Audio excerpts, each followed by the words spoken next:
Have you seen the price of designer lampshades? Well, if you've watched my channel, you know I have a bit of a fascination with lamps. So today I'm going to show you how to cover any lampshade in any fabric that you want. Let's get started.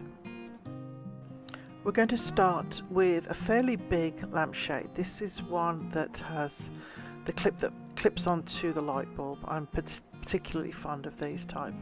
What I've got here is some old wallpaper. This is the last of the paper that I had in the bathroom initially. I've used it in the kitchen, and all you do is you trace out the shape of the shade. Once this is done, you're going to cut it out. I had to do it in two parts because of the shape of the lamp. So as you can see here, I've cut out one piece. Now I'm going to cover the whole shade in Mod Podge. Give it a really good coating.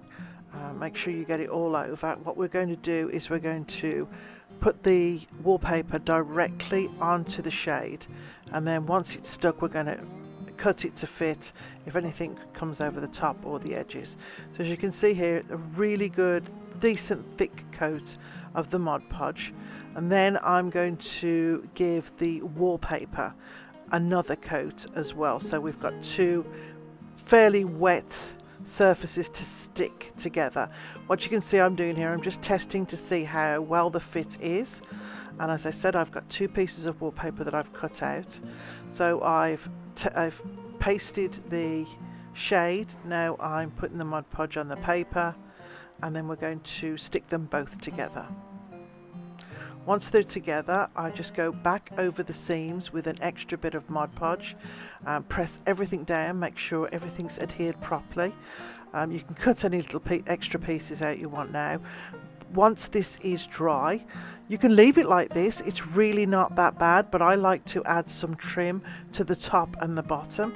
And what I found for this lampshade was a piece of black biased tape with a little piece of gold design in it, and I thought this would go perfectly with the design of the toile. And also this is going to be going in my kitchen, and there's a lot of black and there's a lot of gold details, so this is the perfect finishing touch for this particular lampshade. Once it's all stuck on, I'll do this around the bottom and around the top, and we're good to go.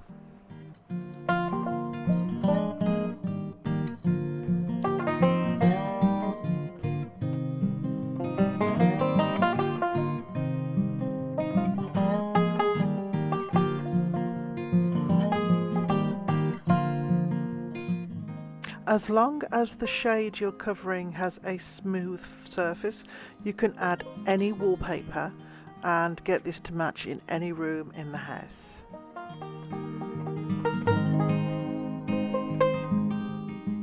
So these are candle sconces I picked up for $1 each, and this is a headscarf. The headscarf came from my collection. It's an equestrian themed scarf. It's not silk, otherwise I wouldn't be using it. But you can see the colours are perfect, and in my living room it's navy, and I also have my equestrian pictures on the wall. So what I initially did was I cut these red and green bands off, thinking that I would use them around the top and the bottom of the lampshades, but I decided not to. So what I did was I laid out the scarf and then glued it in sections onto the lampshade. You can see here a bead of glue, and then just stretched the material over the glue, pulled it nice and tight, and then cut the pieces to fit. I then covered the seams with this green velvet ribbon. These are not just the seams, these are like the frame of the actual shade. So as I said, I just trimmed these with the green velvet ribbon, and then I went around the top and the bottom with this upholstery roping, and it just added the finishing touches for these lamp sconces.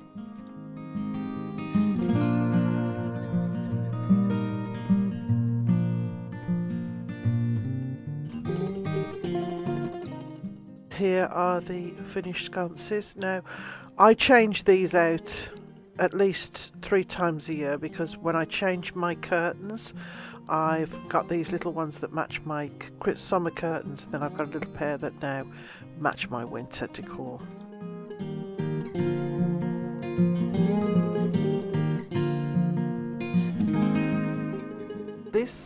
is a lampshade that I've had for a long time. I painted it. Yes, you can paint lampshades, and I also gold leafed it.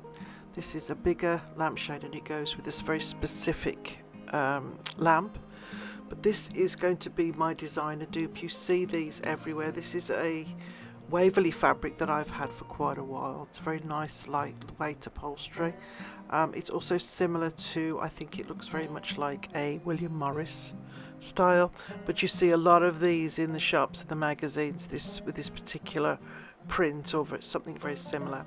So what I've done is I've taken the size of the shade, I've given a little bit at the top and the bottom.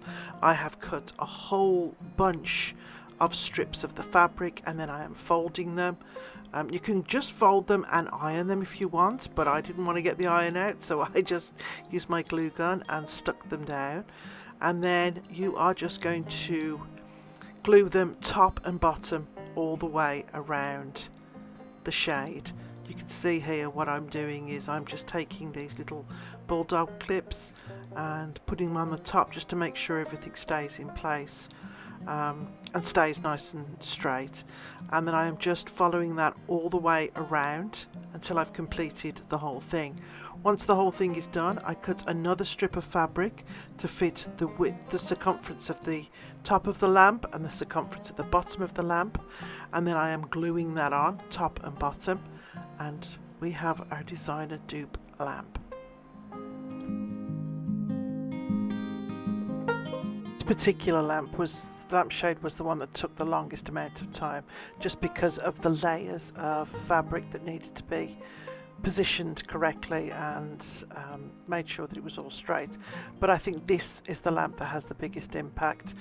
These kind of repeated pleated lamps look good with small print fabrics or even plain fabrics, but you can see at the end of it, it just looks spectacular.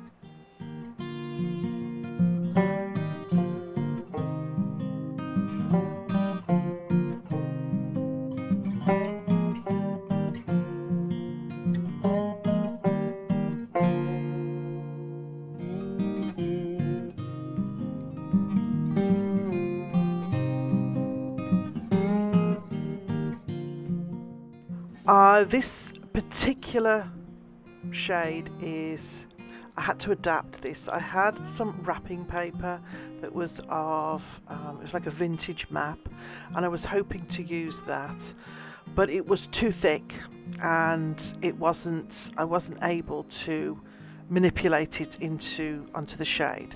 So I decided to go with this book that I'd thrifted for $2. Knowing that I was going to use these pictures of the Highlands. I cut 3 pictures out. The only problem was one picture did not cover the entire shade, so I picked 3 and I'm going to section them together and then cover the joins with some ribbon. So I roughly rubbed the outline of where the picture will go. I then cut it out and I decoupaged it as I did the first lampshade. So I decoupaged the shade, then I decoupaged the back of the paper, and then I went over everything again with a layer of decoupage. Once this was dry, I had some really pretty black velvet ribbon that I decided to use. I wrapped it around the top and the bottom to cover up all the little edges that weren't finished, and then where I had my little joins of the pictures, I just cut little pieces of the ribbon and finished it off that way. Now, if you had paper that was a picture of mountains or whatever and it wrapped all the way around, I dare say that would look better if you had a landscape or some kind of other picture, but I had to sort of make do and adapt as I was going, but it still turned out really beautifully and it looks great in the bathroom.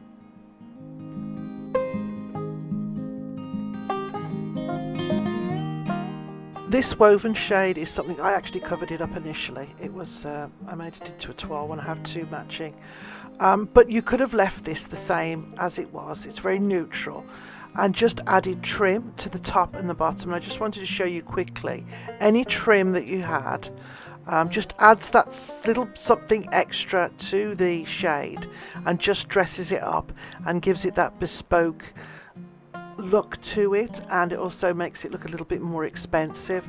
This is just one that they had sitting around in my sewing kit, but you could put any trim on it at all and it instantly dresses up the shade, and I think it takes it from drab to fab in like 2 seconds flat. I didn't stick this to it, I just wanted to give you a quick reference sort of to show you what you can do just by adding trim to a shade. I'm actually going to be making a romantic country shade. Now, I was in Michael's the other day and they had a whole bunch of shelves with the new romantic country look. I've never even heard of this before, and it's just like country with roses and hearts and bows and flowers. So I thought I'd sort of show you how easy it is to achieve this. So all I did was I took some ribbon, I just wrapped it back at fourth, looped it back onto itself at the top to give this little detail, and then grabbed some other ribbon that I had. This was a wired ribbon. I cut it in half, and then I'm just adding layers of different trim just to dress it up and give it a very whimsical romantic look. This is going to be going in my kitchen, and as you can see, I think I used, other than the green ribbon all the way around, I used 3 other trims to dress it up, and you can mix and match and add and layer them, and it just adds to the look. I also added 2 pieces together, glued them together, and then trimmed that around the top. And this, as I said, I'm going to have 2 of these and they're going to be going in my kitchen, but very, very similar to one that I saw at Michael's for $75. So any colour you want, and again, really easy.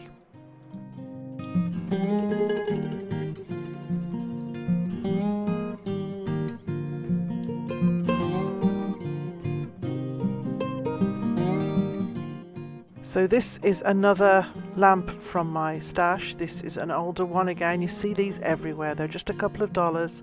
They're great because they're so flat, and they're perfect for adding material or anything to, really. So I had another scarf, and it's a geometric scarf, and it kind of looks like a lattice, but I had seen one of these very similar, and it was in a pink. I saw it in a magazine, and I thought, when I saw this scarf, I thought it's perfect. So I cut the scarf into half, and then I played with it for a minute just to decide how I was going to put this on. But then I decided to cut the border all the way around. I was going to use that to finish off the lamp. So what I did was, it wasn't, one piece of the material wasn't big enough to fit all the way around the lamp, so I had to use the 2. And what I did was I started from the one side where the seam is naturally on the shade, and then I glued it all the way around the bottom. So I took the outer edge of the scarf where I'd cut the border off, and I glued it all the way around the bottom of the shade. And then once that was done and dry, I pleated from the top. So I gathered from the top of the lampshade, about every inch I added a little pleat and went all the way around until I'd run out of fabric at the top of the shade. I'll show you in just a moment. So you'll see here exactly how I did it. I just took a little pleat about every inch, glued it down. Once they were all glued down, I took the clips off and then cut away the extra material. And then I took the border material that I cut off before and just stuck that around top and bottom.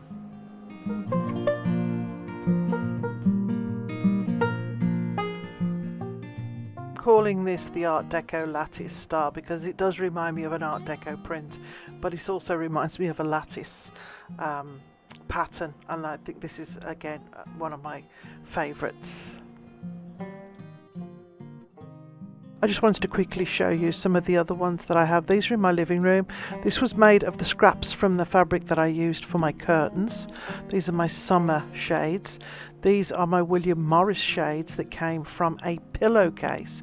I ended up making 2 shades out of the pillowcase. This next one was just a remnant of fabric, and I thought it was very French country, so I ended up making 2 shades the same as this one. And this is, as I said, this is very French country. This is something that I've kept in my kitchen on and off. Again, this next one was remnants that were left over from a shower curtain that I covered a slip chair with. And again, this is also one of my favourites. I just trimmed this with the pink, very light pink silk, and it always looks great, especially when it's paired with the chair. This was recently my most recent one. This was just the ribbon that I wrapped around, and this is in the bathroom that I did last week. The next one is from the baby's room. This was torn fabric. I did this gingham for the baby's room, and then I did a similar thing a couple of years ago for my own bedroom. These are my 2 side tables, and this matches the headboard. But I think one of my favourites ever was this peacock fabric that I had a remnant of, and then this trim was vintage trim, and this came from my last house, and I did end up selling this. Before I leave you, we do have some baby news. Last weekend we welcomed our newest grandson, baby Teddy. Both Mum and Teddy are doing extremely well.